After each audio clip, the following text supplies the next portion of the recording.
솔직히 메뉴가 노린다 그래서 너무 막 무시를 많이 하는 듯한 막 그런 뉘앙스들이 많이 보이곤 하는데 저는 좀 눈살 찌푸려진다고 생각하고 있고요. 토트넘의 팔리냐 그리고 메뉴가 노리는 발레바 또한 모두 다 그렇습니다. 제 생각은 그래요.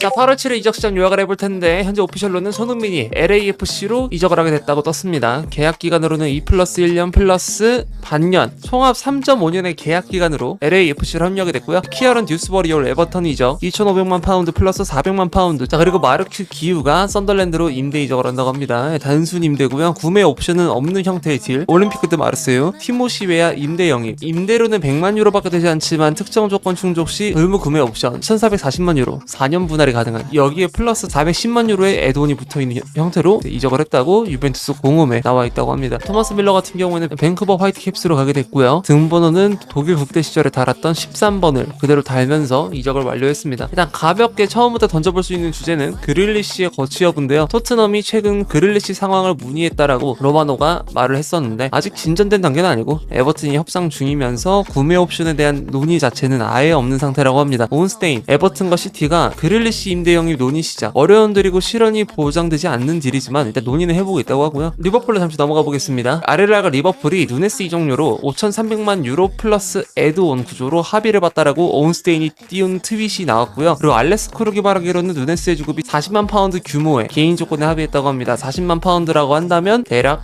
7억 5천 정도가 된다고 보시면 될 것 같고요. 키스다운이는 누네스가 이탈하는 그림은 선수 공간, 자금 등이 리버풀이 완벽하게 이상 역임을 대비할 수 있게끔 지금 조건이 마련된 거나 마찬가지라고 했는데 제일 중요한 것은 이삭의 대체자 여부다 라고 나와 있고, 그리고 뉴캐슬이 이삭의 대체자를 구하지 못한 것은 또 변수로 작용될 수 있다고 합니다. 아직까지는 리버풀로 가는 것이 조금 더 맞는 그림으로 보여지는 상황이지만 이전보다는 확률이 조금 줄어든 게 더 맞는 상황으로 보이고요. 이삭은 오늘 오후에 개인 훈련을 지시받았다고 하고 크레이그 호프도 이에 관해서 동의를 하면서 에디아우가 이전에 기자회견에서 했던 내용이 다시 회자가 되고 있습니다. 족같은 행동을 한 선수는 팀원들과 훈련할 자격이 없다. 자격을 얻고 싶다면 그에 걸맞는 행동을 하라 라는 발언을 한 적이 있는데, 이게 이삭이 정말 엮이기 싫어서 개인 훈련만 하고 있는 건지 아니면은 이 말처럼 호프가 그냥 아예 격리를 시켜놓은 건지 이거는 뭐 봐야 알 수 있는 부분이고요. 자, 온스테인 세시코 역임 여부로 이삭의 이적이 갑자기 무산될 것 같진 않다. 이적 시장이 닫히될 쯤이면 이삭은 이미 팀을 떠날 가능성이 매우 높고 그는 리버풀에 합류하는 것을 선호할 것. 일단 여기서 말하기로는 잭슨의 영입이 일어날 시에는 또다시 이삭의 이적이 무산되지 않는 채로 그대로 이어나가게 될 것 같다라는 말을 하는 것 같습니다만 아직까지는 큰 진전이 없는 상태고요. 자, 폴 조이스, 이삭의 이적 사가의 다음 에피소드는 머지않아 공개될 것이라고 하면서 그 다음을 기약하는 형태로 오늘의 이삭 사가는 마무리가 됐습니다. 그리고 폴 조이스, 리버풀은 요구 가격에 따라서 개인 영입을 추진할 가능성이 높다라고 하고요. 레오니한테도 강한 관심이 있죠. 하지만 인테르랑 밀란도 레오니에 관해서 관심이 있다고 합니다. 레오니는 지금 세리아에서 가장 핫한 재능의 피지컬을 자랑하는 수비수인데 또 이 선수를 써봤던 키브 감독이 굉장히 적극적으로 노리고 있는 것으로 알고 있고요. 제이스 피어스, 리버풀은 바르콜라를 높게 평가하는 중이라고 합니다. 하지만 영입한다면 은구모아의 성장을 막을 수도 있다고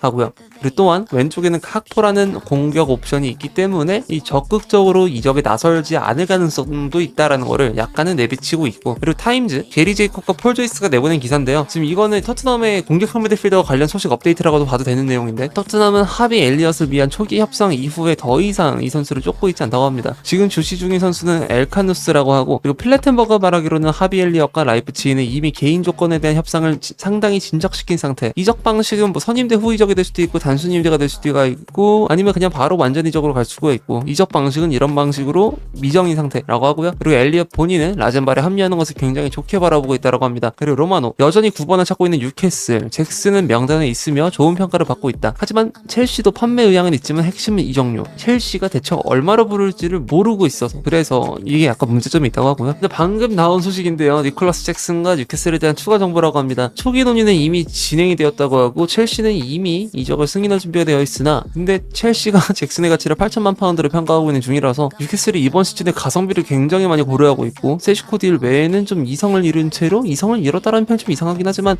좀 빅사이닝을 오버페이를 하려고 했었던 현상은 딱 없었는데 갑자기 니콜라스 잭슨한테 8천만 파운드로 박아버린다? 좀 많이 놀랄 것 같아요. 로마노가 말하기로는 비벨이 저번에 말했다시피 라젠발 라이프치 출신의 디렉터인 비벨이 세슈코 영입을 추진하고 있다고 하고, 그리고 윌콕스가 라젠발 라이프치와 메뉴와의 협상에서 중요한 역할을 했다고 합니다. 메뉴는 비드 구조를 변경을 희망하고 있고요. 그리고 어제 갑작스럽게 핫한 소식이 하나 떴었는데 데이비드 온스테인 메뉴 발레바 영입 조건 문의. 그러나 판매 없이는 두 번의 빅딜을 힘들 것이라고 하고 모든 당사자들이 비현실적이라는 것을 알고 있다고 합니다.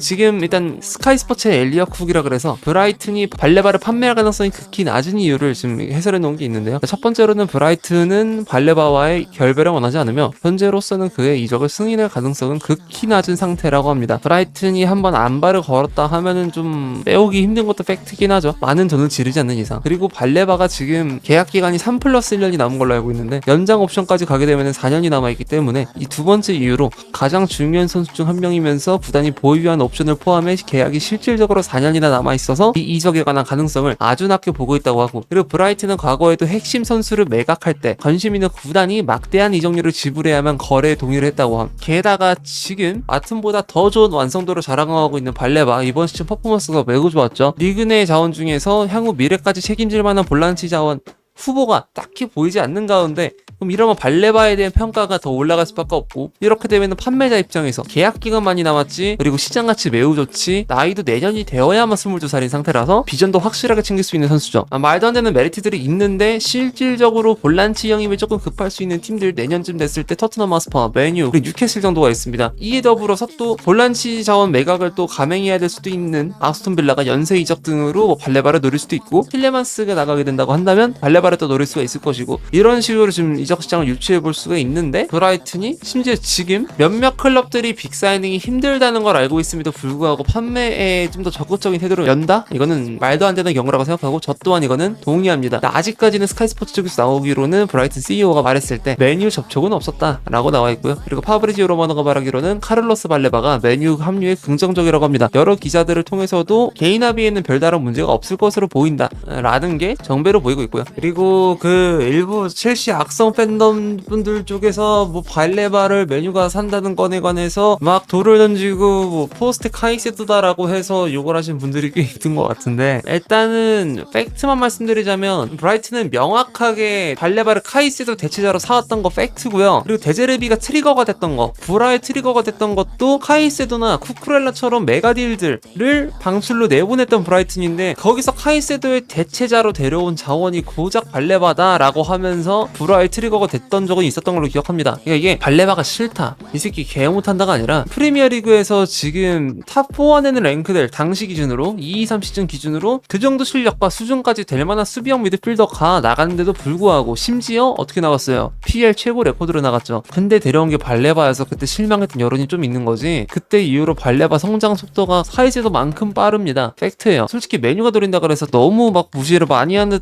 듯한 막 그런 뉘앙스들이 많이 보이곤 하는데, 저는 좀 눈살 찌푸려진다고 생각하고 있고요. 걔네들도 만만치 않은 상대고, 심지어 지금 발레바는 볼란치 매물 중에서 베스트 오브 베스트예요. 그러니까 젊은 선수들을 노리고 있는 구단인 가정하에 당연히 빼오나면 로드리가 베스트겠지만, 근데 미래를 봐야 될 거 아니야. 나이 어린애를 봐야 될 거고, 그리고 그 중에서도 그나마 개인 합의, 즉 급여변에서 확실히 절감을 시킬 수 있는 자원이 필요하다면 발레바를 봐야 돼요. 근데 그런 자원을 노리면서 긍정적으로 미래를 그리는 것이 대체 어디가 잘못된 건지 모르겠습니다. 깔 거면 좀 더 컴팩트하게 알아보고 까보는 게 좋을 것 같아요. 물론 발레바란 선수를 컴팩트하게 알고 나서도 비판적으로 바라보시는 분들도 있는 거 이해하는데, 근데 막 이 정도로 조롱할 정도는 아닌 것 같아서 지금 현 상황에서 최선의 수는 맞아요. 토트넘의 팔리냐, 그리고 메뉴가 노리는 발레바 또한 모두 다 그렇습니다. 제 생각은 그래요. 인터뷰, 아르테타 마드웨키는 양쪽 윙에서 뛸 거다라고 말을 했습니다. 라이트 윙 자원으로만 본다라고 했었던 이전의 정론과는 달리 슬슬 현상들을 좀 관찰을 해봤을 때 얘 레프트 윙으로 조금씩 뛰고 있는데 첼시에서 썼던 것처럼 비슷하게 그렇게 쓰려고 하는데 라는 움직임이 보이고 있었거든요. 근데 역시나 이렇게 인정을 하면서